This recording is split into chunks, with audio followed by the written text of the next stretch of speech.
Now, these questions come from January 2025, and it's a question on impulse and momentum. So we still want to look at this one. We see. So we've been given a particle P, which has a mass of 3m, and we also have another particle Q that has a mass of m, and all of them, they rest on a rough horizontal surface. The distance between P and Q is 1.4 meters as shown. An impulse of magnitude lambda is applied to P in the direction of PQ, and immediately after the impulse, the speed of P became 5 meters per second. Now find lambda in terms of m. Now for this case, just know that impulse is given by m into bracket v minus u. So this is actually the impulse applied at P. So meaning that we'll take the mass of P, that is 3m, divided by the final velocity is 5, and the initial velocity was 0 because it was at rest. Yeah, all of them, they are at rest. Therefore, our impulse lambda is going to be given by 15m, and that is part A. Now part B, immediately before P collides with Q, the speed of P was 2.5, so meaning that UP equals to 2.5 meters per second, and then the coefficient of friction between the surface and P is mu. Find the value of mu.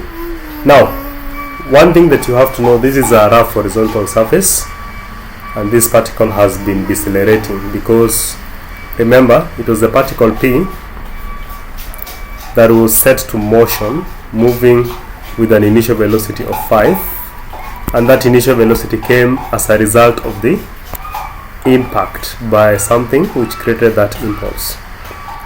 So remember, the speed here at start, it was 5, and then it's somewhere here before the collision. Now before the collision, let me just talk about as the final velocity due to the motion created by that impulse, which is 2.5. So we can use that to get the value of acceleration. So we can say that our v squared is equal to u squared plus 2as. Now v squared is 2.5 squared equals to 5 squared plus 2 times acceleration times 1.4. Now friends, this is going to give us the value of acceleration. So we can have 2.5 squared minus 5 squared, because this one is going to go to the other side, then divide by 2 times 1.4, which is going to give us the value of acceleration. The value of acceleration is going to be negative 6.7 meters per square second. That is what you have as our acceleration. Now from Newton's second law of motion, we know that applied force minus friction gives us the net force given by ma. And we know that this body was undergoing friction, and the initial velocity was set with the impulse. And since impulse is a force that's acting within a short period of time, we can take we can actually take the applied force as 0, because it's not a continuous force. It doesn't work. It doesn't actually result in the motion all throughout. It was withdrawn after a very short period of time. So we can have now 0 minus friction is given by mu r, which is equal to m. The mass of P is actually 3m times acceleration, which is negative 6.7.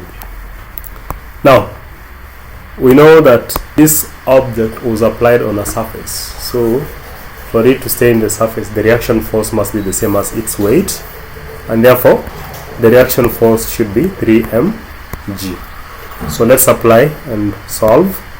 This is going to give us negative mu into bracket multiplied by 3mg equals to 3m times negative 6.7. So let's divide both sides by negative 3mg. So this one cancels out, mu remains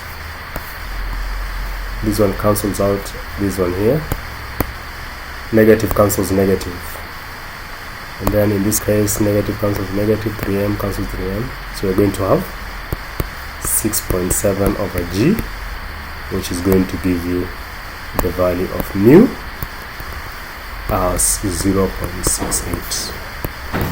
So if you use your calculator, that's what it's going to give to you.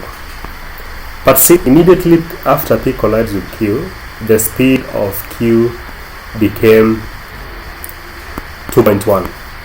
So here it's important we apply Newton's third law of motion. And Newton's third law of motion says that for every action force there is always equal and opposite reaction force.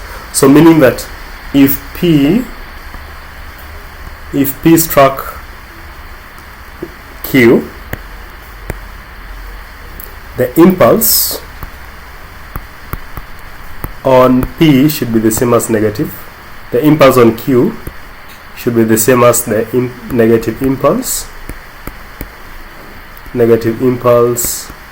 on P, meaning that Q is going to return an opposite force. This applied the force, Q is going to return the same force. So this is I, this is negative I. That is it. Now let's get the impulse on Q. Impulse on Q was as a result of P. So the impulse of Q, it will be the impulse on Q. It will be given as we need to get the mass of P from the question. The mass of P was 3m. So we can have 3m. So we can actually have 3m. Apply. P was before the collision. The speed was, so UP is equal to 2.5, and then VP is what you're supposed to look for. Yes, just to confirm from the question, that is what you're supposed to be getting, the speed that P moves with after the collision. So meaning that you can have V minus 2.5, and that is happening because we are taking this direction to be positive. Now let's get the impulse. The impulse on P. The impulse on P, it will be as a result of Q. Q has a mass of m. It was initially at rest, so UQ equal to 0. And then after the collision, you are told that it moved with 2.1, with a velocity of 2.1. So basically, we are going to take the final 2.1 and minus 0, which is going to be 2.1. Now let's equate from this impulse on Q, which is 3m, into bracket Vp minus 2.5 should be the same as negative m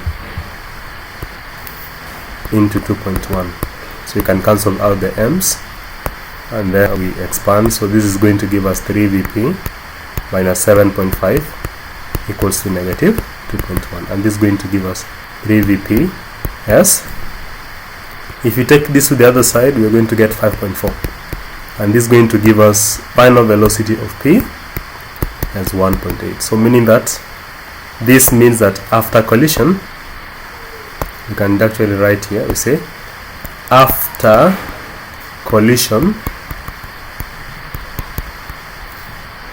P moved to the right with a speed of 1.8 meters per second. And that's all that the question required the student or the examinee or whoever to be examined to answer. Thank you so much.